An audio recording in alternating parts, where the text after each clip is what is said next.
dahil tinuturuan ako ngayon ni Madam UK kung paano maging vlogger. Yan. Ito ang Vlogger 101. So, Madam UK, ano ang mga gamit mo dyan? Na ano? Oh, ay, totoo na, tono ka ba? O, yan o. Ito lang, nagpayo, tsaka yung bag ko na ayuda sa akin ng friendship ko. Wow, taray. Ganun lang kasimple, Diyos ko. Parang may ano ka ngayon, may gininto ang ano. Parang namumuti na. Namumuti na yan. Galing kay ano yan? Keramitena? Galing to kay Tita Dubai. Ay, Dubai? Nag-travel siya. I call Tita Dubai kasi ang mga anak niya nasa Dubai. Oo. So, ilang Ngayon, karat yan? Wala, karat-karatan lang. Kanina, naghahanap ako ng bracelet na ginawa ko, hindi ko mahanap. Eh, ayoko malate sa usapan natin. Ito nakita ko, ay sabi ko, susuot ko na lang. Yung eyeshadow, ano namang ano niya? Ito, ang eyeshadow, mahal to. Estee Lauder. Ay, taray. Oo. Thank you. Estee Lauder yan. Ayuda lang din lahat. Ang earrings, hindi madami. 25 pesos. Sa buting-ting at iba pa. Tara. 25 pesos. Ang relo, parang fossil. Ang mahal. Fossil. Taray. So, huwag na natin. Ang bag, katingin nga ng Ang bag. bag kasi mahal din yan. Bigay. Bigay ito eh. Mahal. Kung Tara. payong ako bumili, mahal yan. Tara. Iba pala si Madam UK kapag ano, Oo, magtrabaho ka. kapag nagsasabay ang RL at EL, lumalabas ang mga Hindi dapat talaga magsipag. I-encourage natin sila na magsipag. tama. Oo, na hindi natin masusuot, magagamit yung gusto natin.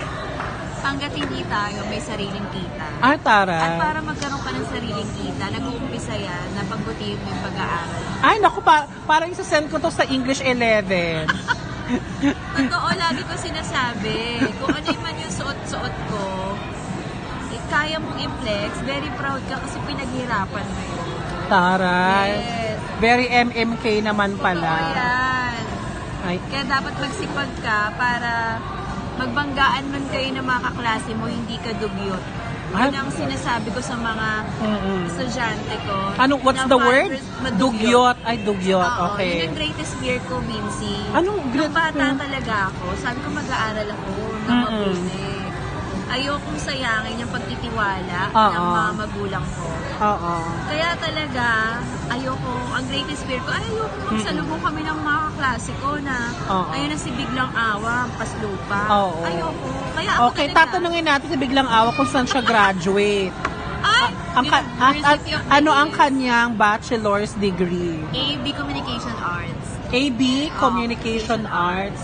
Yung Major Manila. in. Pag Communication Arts, wala. Ah, wala. We have journalism, broadcasting, advertising, lahat po. Na Pero anong multimedia. favorite mo sa lahat ng Lahat yun? yun. Ang ayoko math. Yung nagkaroon ako ng struggle talaga sa math, nilakad ko siya ng paluhod. Pumasa lang sa math. Grabe naman paglakad ng paluhod, totoo to, Mare. ha. Actually, share ko talaga yung anecdote ko na yan na lahat ng kainaan mo nakukuha sa dasal basta manalig ka na. Oo. Huwag ka ma-frustrate kasi. Tara. Oo. Tsaka hindi rin kasi ako grade conscious. At ang master's degree? Public administration. Tara. Diba? Ano na? Ayan, so nakakuha na naman tayo ng aral mula kay Madam UK. Yes. Ayan, sige, hanggang sa muli.